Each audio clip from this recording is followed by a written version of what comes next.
அஜித் விஜய் இது சம்பந்தமான பிரச்சனை நீண்டு கொண்டே போகிறது. முதல் ஆரம்பத்தில் அஜித் அவர்கள் விஜய் மட்டும் ஒரு மனிதரை மட்டும் இதற்கு காரணமாக சொல்ல முடியாது, கரூர் சம்பவத்திற்கு எல்லோருமே காரணம் என்று சொல்லியிருந்தார்.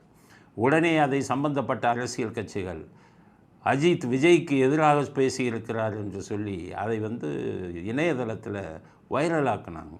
எல்லார் மத்தியிலையும் குழப்பத்தை உருவாக்குனாங்க.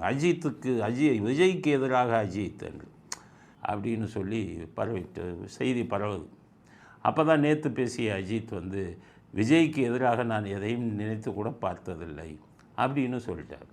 இப்போ விஜய் ரசிகர்கள் எல்லாம் அஜித் விஜய்க்கு ஆதரவுன்னு சொல்லி அந்த செய்தியை இணையதளங்களில் பரப்பி இப்போ அஜித் ரசிகர்கள் எல்லாம் விஜய்க்கு ஆதரவு கொடுக்கணுங்கிற மாதிரி ஒரு இதை உருவாக்கிட்டு இருக்காங்க. இதுக்கிடையில் ஆளுங்கட்சி திமுக அவங்க என்ன பண்ணிட்டாங்க, அஜித் ரசிகர்களும் விஜய் பக்கம் சேர்ந்தா எல்லா இளைஞர்களும் ஒன்றா சேர்ந்துருவாங்களே, இளைஞர் கூட்டமே பெருசாக விஜய் பக்கம் போயிருமே, அப்போ நம்மக்கிட்ட இருக்கிற இளைஞர்கள்லாம் என்ன ஆகிறது? இளைஞர் அணின்னு ஒன்று உருவாக்கியிருக்காங்க. அதில் நிறைய பேர் உறுப்பினர்கள்னு சேர்த்து வச்சுருக்காங்க. எல்லோரும் காலை வாரிட்டாங்கன்னா எல்லா இளைஞர்களும் ஒன்று அஜித் இல்லை ஒன்று விஜய்ன்னு தான் இருக்காங்க ரசிகர்களாக. அப்போ என்ன ஆகும் அப்படின்னு திமுக கொஞ்சம் ஆடி போயிருக்காங்க. ஆனால் திமுகவுக்கும் அஜித்துக்கும் எப்போதும் 7ஆம் பொருத்தம். கருணாநிதி அவர்கள் உயிரோடு இருக்கும்போதே, அவர் ஆட்சியில் முதலமைச்சராக இருக்கும்போதே, அப்போ நடந்த ஒரு விழாவில் அஜித் இந்த விழாவுக்கு வர சொல்லி என்னை பயமுறுத்துகிறாங்க அப்படின்னு திமுக மேலேயே குற்றச்சாட்டு கருணாநிதி அவர்கள் இருக்கும்போதே குற்றச்சாட்டை வைத்தார்.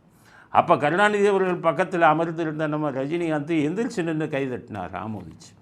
அப்படி இருந்தது திமுகவுக்கும் அஜித்துக்கும் 7ஆம் பொருத்தம்.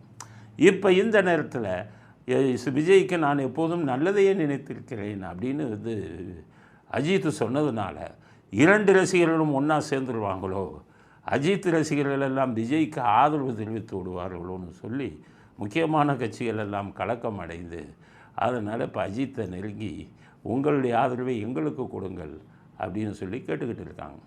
ஆனால் அஜித் திமுகவை தவிர மற்ற யாருக்கு வேணாலும் ஆதரவு கொடுப்பார், திமுகவுக்கு அவர் ஆதரவை கொடுக்க மாட்டார்.